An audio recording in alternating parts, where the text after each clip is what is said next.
J'ai trouvé une idée de SaaS et j'ai même trouvé un process que vous allez pouvoir réutiliser vous aussi pour trouver une idée qui vous correspond et que vous pourrez mener à bien probablement. Et ça y est, on est de nouveau en hiver, comme quand j'ai commencé cette chaîne YouTube, cette deuxième partie de cette chaîne YouTube en 2024. L'année est passée, tout est cyclique, j'aime pas l'hiver, mais bon, on en est là, un soir d'hiver, tranquillement. Et je suis là en train de me demander comment trouver une idée de business. Alors, pourquoi je pense à ça? Pourquoi j'en suis là? En fait, ça me manque de créer, d'entreprendre. J'ai besoin d'avoir un projet que j'améliore, dans lequel je crois, qui me porte. En ce moment, en fait, je suis dans une phase où je n'ai pas de projet dans lequel je crois qu'il peut me faire passer des steps dans la vie, me faire vivre des grandes choses. Je n'ai rien qui peut potentiellement marcher. Je sais pas comment dire, mais si, en soi, j'ai cette chaîne YouTube, mais c'est plus un side project, c'est plus un journal de bord, c'est plus quelque chose qui m'accompagne, c'est plus quelque chose que je partage avec vous. Mais je n'ai pas un projet. YouTube n'est pas un projet en tant que tel. C'est plus ce qui se passe avec le projet. Et justement, j'ai pas de projet à vous documenter, donc c'est un peu bizarre de faire des vidéos. L'autre fois, je vous parlais de explorer des nouveaux environnements pour les comprendre et ensuite identifier des failles et proposer des solutions à ces failles pour créer des business rentables. Et là, je me demandais comment je pouvais faire sans explorer des nouveaux environnements. Parce que le fait d'explorer un nouvel environnement, ça demande du temps, ça demande des moyens. Peut-être que, voilà, aujourd'hui, je suis dans une situation, je suis alternant, donc étudiant et salarié. Je fais des vidéos sur YouTube. Je vis dans un 30 mètres carrés en France, à Toulouse. Voilà, ma situation de vie est quand même limitée. Chaque jour, je rencontre pas des nouvelles problématiques. Je ne rencontre pas des nouveaux environnements tous les jours. Et je ne rencontre pas des gens qui vivent des choses différentes de moi tous les jours. Donc je n'ai pas de potentialité de créer de nouveaux business tous les jours. Et je me demandais donc comment, malgré le fait que je sois chez moi, à vivre pas grand chose de différent tous les jours, je puisse identifier des idées de business tous les jours, au moins potentiellement. Je viens de faire des petites recherches sur YouTube, voir si des gens avaient traité le sujet. Et bon, d'abord j'ai tapé comment trouver une idée de business. Forcément on tombe sur Yomi, Oussama et tous ces business, mais c'est là que j'ai compris que je cherchais pas à juste créer un business pour faire de l'argent, je cherche à créer un produit. En fait, c'est ça, je l'ai compris l'année dernière, que je n'étais pas fait pour provide du service, ou en tout cas difficilement, mais que j'étais plus ce type d'entrepreneur qui crée un produit. Aujourd'hui, ce que je fais avec Ringover, c'est du produit. On crée un produit pour des clients. Et ce produit rend un service. Ça s'appelle un software as a service, parce qu'en l'occurrence, le produit qu'on crée est un logiciel. Je me rends compte que j'aime bien créer du produit, que je suis bon là-dedans, mais je me rends compte aussi que c'est cool les produits digitaux. Parce que tu peux les vendre à n'importe qui dans le monde, c'est immatériel, t'as pas de problème de comment on dit, de manufacture, d'industrie, de fabrication. Enfin, t'as pas de marge, t'as pas de coût de fabrication, t'as pas de stock. Voilà, toute la gestion du physique en fait. Quand tu vends du digital, t'as pas cette contrainte-là du physique. Donc en fait, le SaaS, c'est un monde qui m'intéresse de plus en plus. C'est une branche du business. Et il y a plein de manières de créer des SaaS. Et je pense qu'il y en a plein qui n'existent pas et qui pourraient exister, mais pour des niches qui sont pas très digitales. Je m'explique. En gros, ma théorie, c'est que dans le monde digital, les gens sont aware, sont au courant, se rendre compte des besoins, se rendre compte, ah ben là il y a une faille, il faudrait l'améliorer. Donc les produits existent déjà, ou en tout cas il y en a beaucoup qui existent, et donc il faut vraiment de la chance pour trouver un produit, un market fit énorme et que personne n'ait jamais vu. Je pense que je vais avoir du mal à faire ça, ou en tout cas si ça me tombe dessus un jour, eh ben tant mieux. Mais viser ça, ce serait comme chercher une aiguille dans une botte de foin. En tout cas, il vaut mieux que je me lance et on verra ensuite. Par contre, je pense qu'il y a des domaines où les gens sont pas du tout connectés. Je pense par exemple à un travail que j'ai fait l'année dernière avec une start-up qui bosse dans la médecine. Une start-up qui crée un produit pour aider la télé-expertise dans le domaine de la médecine. Et donc j'ai proposé une solution à cette boîte avec de l'intelligence artificielle pour améliorer le processus de télé-expertise. Donc, la télé-expertise, pour expliquer rapidement, c'est quand un médecin ou un professionnel de santé en général a besoin de recourir à un autre professionnel de santé pour traiter le cas du patient. Sauf que jusqu'à présent, ça c'est pas trop faisable de manière légale. Souvent, c'est un médecin qui appelle un autre médecin par WhatsApp.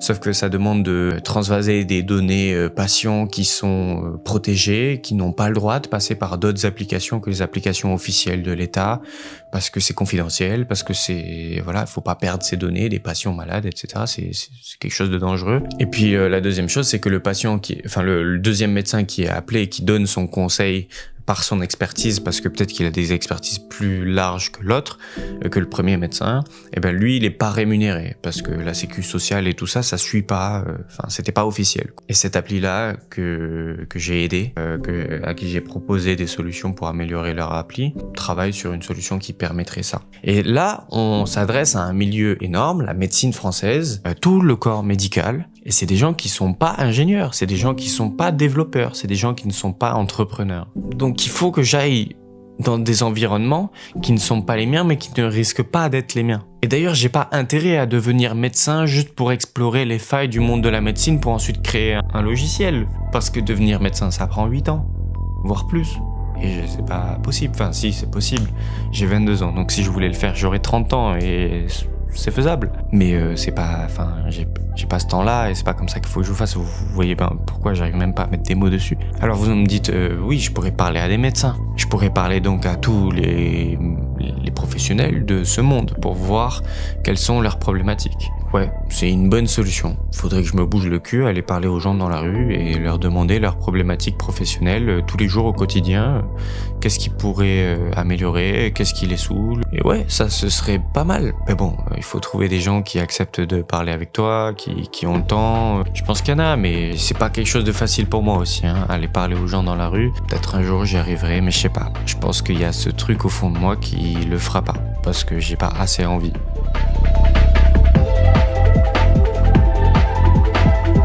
Ok, on est 2 semaines plus tard, le petit passage que vous venez de voir, et j'ai trouvé une idée de SaaS, et j'ai même trouvé un process que vous allez pouvoir réutiliser vous aussi pour trouver une idée qui vous correspond et que vous pourrez mener à bien probablement. Il y a 2 semaines, je pensais qu'il valait mieux que j'explore des environnements qui ne sont pas les miens le plus facilement possible pour trouver des problématiques que je risque pas de trouver par hasard, pour ensuite trouver une solution pour faire un business qui fonctionne. Maintenant, j'ai une thèse un peu différente.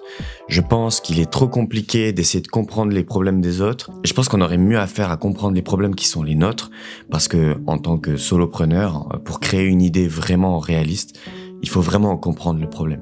Et ce serait trop long de comprendre le problème des autres. Ce serait trop compliqué de penser que peut-être ça va aider ces gens-là. On a beaucoup plus de chances de se tromper et d'être totalement dans le faux. On n'est jamais mieux servi que par soi-même. Donc si on résout un problème pour nous, on le fera forcément mieux que si c'était quelqu'un qui le faisait pour nous. Et inversement, on résoudra forcément mieux ce problème que celui de quelqu'un d'autre. Ensuite, la deuxième raison pour laquelle je trouve intéressant de résoudre un problème que l'on a soi-même, c'est que souvent, on n'est pas unique sur Terre. Ce serait un peu égocentrique de croire cela. Alors en résolvant un problème que l'on a sincèrement nous-mêmes, on a des chances de résoudre un problème pour tout un groupe de gens. Même si on ne sait pas encore qui sont ces gens qui sont comme nous, au moins on est à peu près sûr que ce groupe de gens existe. Parce que oui, je pars peut-être vite en besogne. Trouver une idée de business, c'est avant tout résoudre le problème de quelqu'un. Quelqu'un te paiera si tu lui facilites la vie, si tu résous son problème, pas si tu lui ajoutes quelque chose dans sa vie. Souvent, une solution, c'est enlever un problème. Donc toi, à travers ta solution, tu dois enlever quelque chose à l'utilisateur. Tu dois enlever du temps, enlever des étapes, enlever de la charge mentale. C'est ça, résoudre un problème. Et si tu résous vraiment un problème dur que la personne a au quotidien, etc., là, tu auras quelque chose de vraiment intéressant et que les gens voudront. Il faut faire quelque chose que les gens veulent, sinon tu peux espérer longtemps que les gens te payent. Le deuxième point, là j'ai vu des théories qui disaient ça et son inverse, c'est-à-dire de ne pas réinventer la roue, de faire quelque chose qui existe déjà, de reprendre une solution qui existe déjà et de la faire un peu mieux ou différemment. Il y a des gens qui disent qu'il vaut mieux inventer de toutes pièces quelque chose.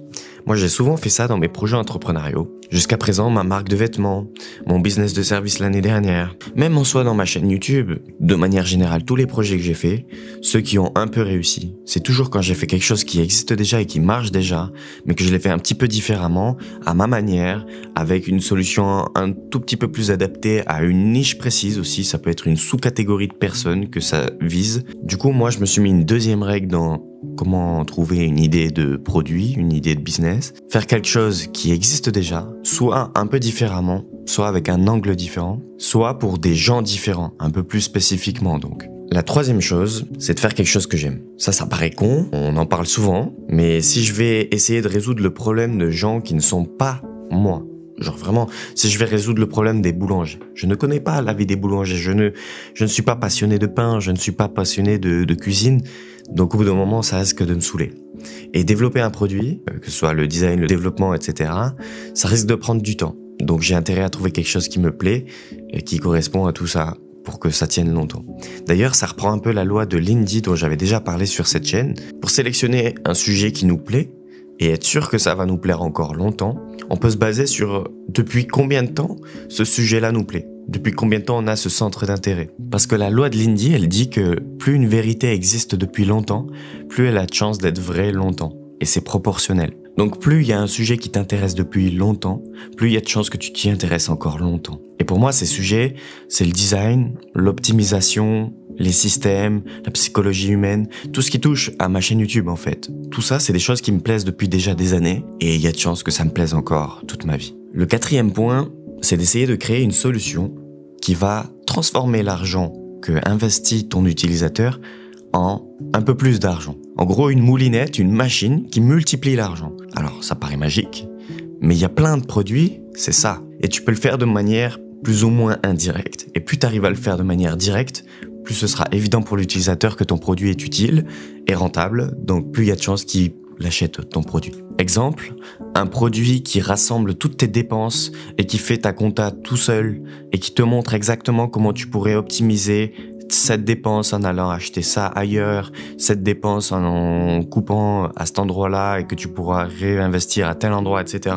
Et que sur un graphe très très simple, il te dit tu pourrais gagner 50 € tous les mois en faisant ça et que l'app te coûte 5 € par mois, et ben en fait, automatiquement, tu sais que tu vas gagner 45 € tous les mois. Ça fonctionne donc si le bénéfice c'est gagner plus d'argent. Il y a d'autres types de business models comme celui de Netflix. Netflix ne vous fait pas gagner de l'argent, même au contraire, il vous fait perdre du temps, mais il joue sur votre stimuli émotionnel. Et moi, pour mon cas, j'ai décidé de ne pas aller dans ce style de business, mais de me focus dans la valeur ajoutée en termes de gain de temps, de productivité et d'argent gagné. Ensuite, le point 5 que je me suis mis pour essayer de créer un SaaS qui me correspond, c'est de trouver une solution à un problème que pourraient avoir les gens qui me sont proches. Depuis le début, je parle d'essayer d'aller trouver des boulangers ou des médecins ou je sais pas quoi, mais je n'ai pas ces gens-là dans mon entourage, donc ça va pas me faciliter la tâche. Donc, je vais essayer de faire une solution qui pourrait parler à tous mes potes, tous mes collègues, tous les gens que j'ai autour de moi, ou un maximum en tout cas. Donc, si tu cherches une idée de business, essaye de trouver des solutions à des problèmes qu'ont les gens autour de toi. Parce que si tu crées une solution, tu pourras leur en parler directement, avoir des feedbacks plus vite, leur faire tester, et ce sera plus fluide, tu pourras gagner du temps et donc faire un truc qui a plus de chances d'être réaliste. Et un dernier point, c'est de faire quelque chose dans lequel on est bon. Oui, c'est con, moi je suis pas boulanger, je suis pas bon à faire du pain, donc je pourrais pas optimiser ce process-là. Je pourrais pas trouver une solution pour comment faire du meilleur pain ou j'en sais rien. Donc ça rejoint un peu le point de faire ce que l'on aime et faire ce dans quoi on est bon. Et là, peut-être, il y en a qui connaissent, ça m'a fait tilter.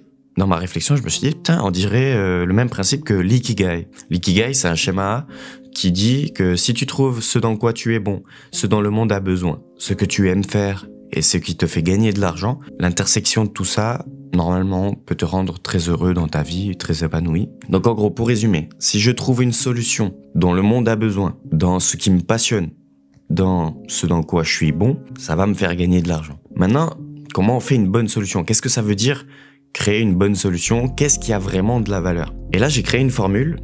Alors, j'ai plutôt repris celle de Alex Hormozy dans son livre, j'ai oublié le nom, mais il a créé une formule mathématique théorique sur comment créer un maximum de valeur. Sauf que lui, sa formule, elle est plutôt adaptée à la prestation de service. Et moi, dans mon cas, je l'ai un petit peu adaptée pour la création de produits, du coup. Ma formule, elle fait quoi? Elle dit que la solution que vous avez créée, multipliée par la perception d'utilité de la solution que vous avez créée de la part des utilisateurs, multipliée par la complexité du problème résolu, ça nous donne le nominateur. Ensuite, tout ça, on le divise par la quantité de temps qu'il faut pour avoir cette solution, la quantité d'efforts et de sacrifices qu'il faut pour avoir cette solution. Ça pourrait être le temps d'apprentissage du logiciel, la complexité, etc. Donc plus c'est simple, mieux c'est. Et tout ça, cette formule, ça nous donne la valeur du SaaS, la valeur du produit que l'on est en train de créer. Si vous arrivez à résoudre un problème pour des gens, et que ces gens perçoivent à quel point vous avez résolu leur problème, parce que des fois c'est pas toujours le cas. Vous pouvez avoir une solution à un problème, mais personne ne le sait, personne n'a compris, personne ne voit le potentiel de votre solution. Donc il faut que les deux fonctionnent. Et qu'en plus le problème que vous résolvez est complexe à résoudre. C'est-à-dire que pas grand monde peut le faire, parce que limite technique, parce que limite technique, plus vous allez avoir de la valeur à proposer aux gens. Ensuite, à cela, vous enlevez évidemment tout ce qui demande des efforts de la part de l'utilisateur. Vous prenez tout sur vos épaules, vous enlevez le délai, si possible que ça coûte le moins cher possible pour l'utilisateur, que ça lui demande pas d'apprendre quoi que ce soit, que ça lui prenne pas de temps, pas d'effort, pas de sacrifice. Et là, vous avez une solution en béton. Donc ça, en intersection avec l'ikigai, ça peut nous donner quelque chose de très pertinent. Et donc c'est ce que j'ai fait, j'ai donné toutes ces idées à ChatGPT, tous ces concepts, et il m'a sorti une liste d'idées de business que je pouvais créer. Alors si je vous donne un petit peu mon ikigai à moi, j'ai listé à peu près la création de contenu, la stratégie de marque et la productivité. Et dans l'idée de faire un business qui existe déjà, mais un peu mieux ou différemment, qu'est-ce que moi je peux apporter de différent?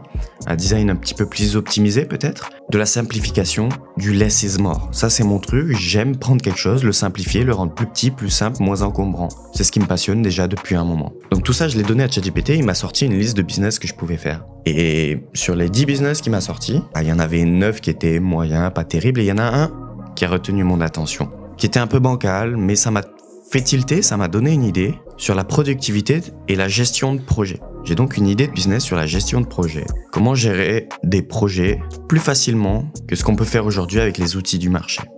La problématique que j'ai identifiée, c'est qu'aujourd'hui, on a énormément d'outils disponibles sur le marché qui sont tous plus efficaces les uns que les autres, mais ça devient paradoxalement un problème. On a trop de produits différents. Quand on crée un projet, on a la discussion sur WhatsApp, on a un cloud d'un côté, on a les mails de l'autre, on a l'application de prise de notes de l'autre, on a l'application de gestion de projet d'un autre côté. Et donc tout est un petit peu dispersé partout et on perd des fichiers, on perd des idées, on perd du temps à switch d'une application à l'autre. D'autant plus quand on est en projet de groupe et qu'il y a plein de parties prenantes, c'est compliqué à gérer tout ça. Donc mon idée, c'est de faire un logiciel de gestion de projet qui centralise tous les autres et qui permet de fluidifier la collaboration entre les utilisateurs, entre les différentes parties prenantes d'un projet. Voilà, ça c'est l'idée, c'est le pitch simple. Et maintenant, je suis dans la phase de créer ça. Comment concrètement designer ça? Et j'ai déjà commencé à maqueter, écrire pendant des heures. Mais ça, je pense que ce sera le sujet d'une prochaine vidéo. J'ai même commencé à le coder avec l'IA, sachant que je ne suis pas développeur. Si ça vous intéresse, je pourrais vous montrer mes résultats, comment j'ai fait pour coder, est-ce que j'ai réussi, parce que je suis encore en train de le faire en ce moment. Est-ce que j'aurais réussi à coder un MVP sans savoir coder, et toutes ces choses-là. Si ça vous intéresse, n'hésitez pas à vous abonner, je vais continuer de vous documenter ce projet. Si vous avez des questions aussi, n'hésitez pas, j'y répondrai. Je vous remercie d'avoir suivi cette petite vidéo. D'ici la prochaine, portez-vous bien. Salut!